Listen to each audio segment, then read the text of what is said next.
this video, we're looking at 7 things you need to do during an autism diagnosis assessment and what to expect coming up.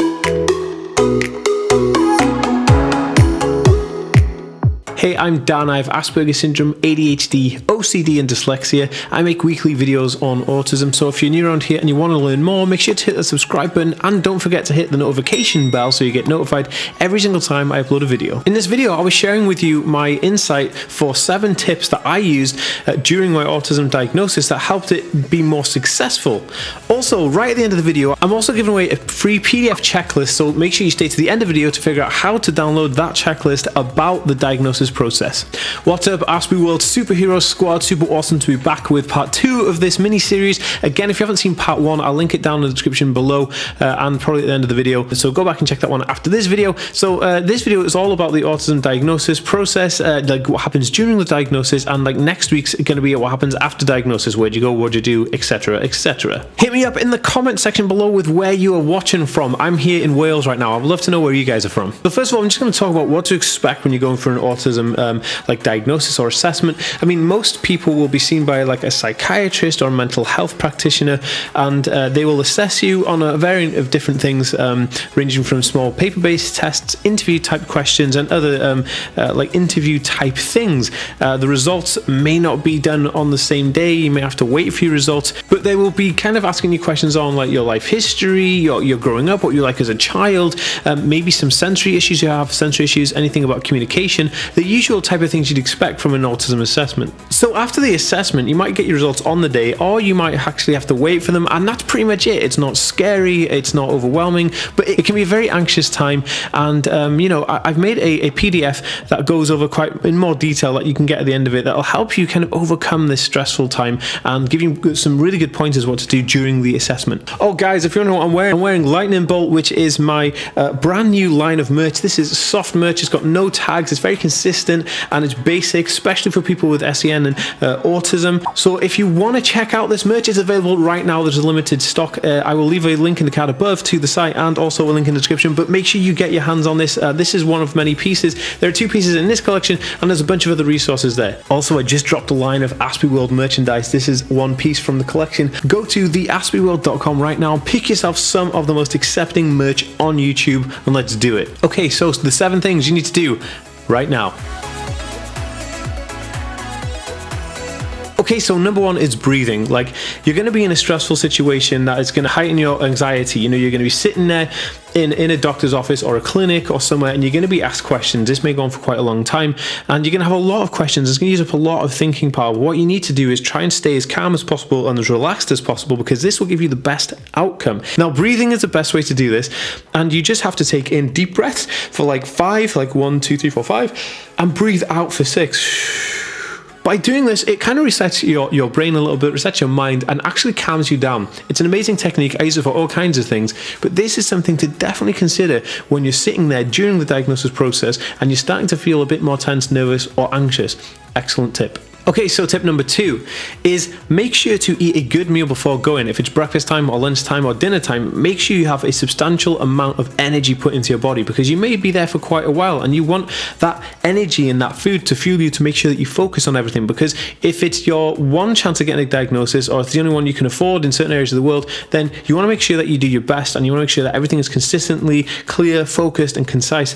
So I would say that make sure you eat a good meal, make sure you're well rested and good and prepared for everything. Make sure you're like, that's it, I'm going to go in there and I'm going to beast it because I've got my energy levels up. Okay, so number 3 is notes.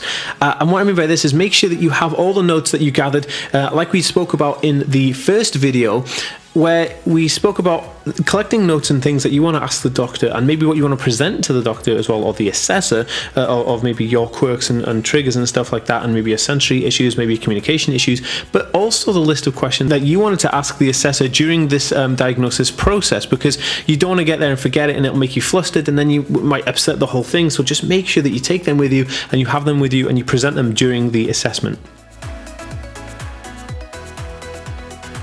Okay, so number 4 is multiple assessments. And what I mean by this is that you have to be prepared that there may be multiples of the assessment. So it's not just going to be an interview. It's not just going to be a paper-based questionnaire. You know, there may be a questionnaire, a small paper-based test. It could be an IQ test. They use something called an AQ test as well. And if you're interested in checking out an AQ test, I will leave that in a card above here so you can check that out and maybe do the AQ test before going.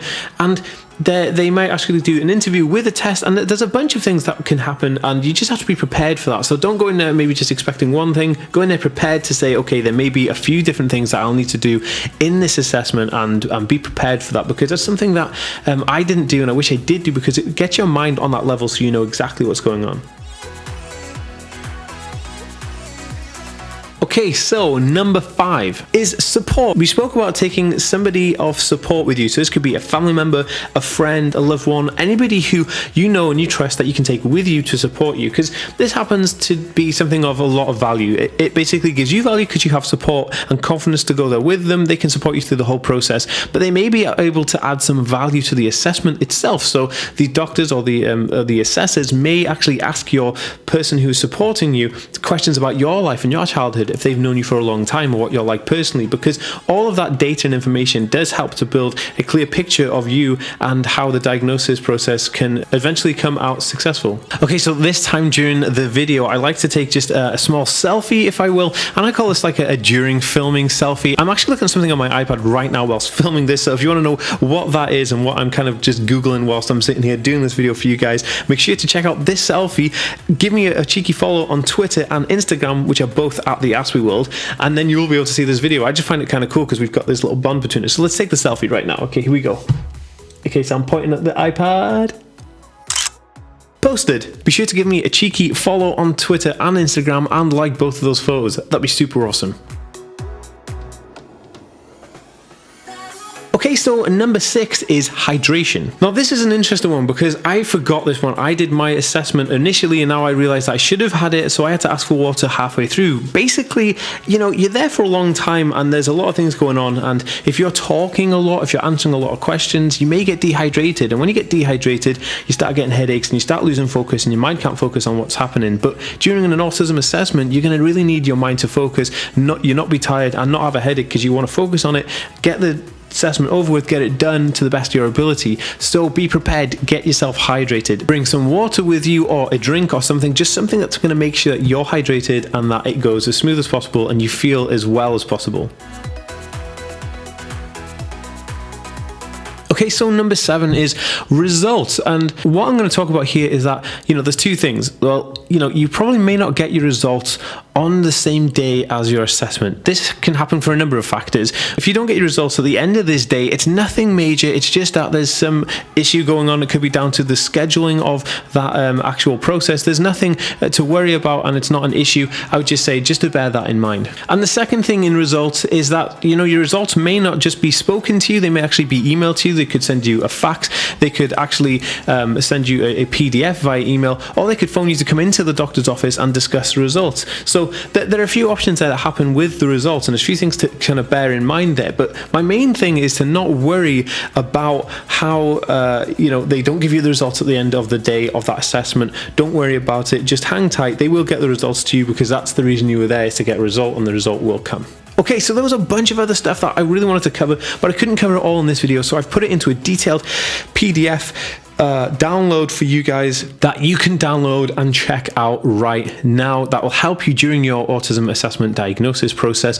So I would definitely tell you to check this out and use it. If you follow the link in the description below for free PDF download, it will take you through to fill out the form. When you get the email, make sure you subscribe to my email newsletter, and then you will be emailed back the PDF download link. So make sure you do that to make sure you get your PDF download link. Thanks for watching, guys. Peace.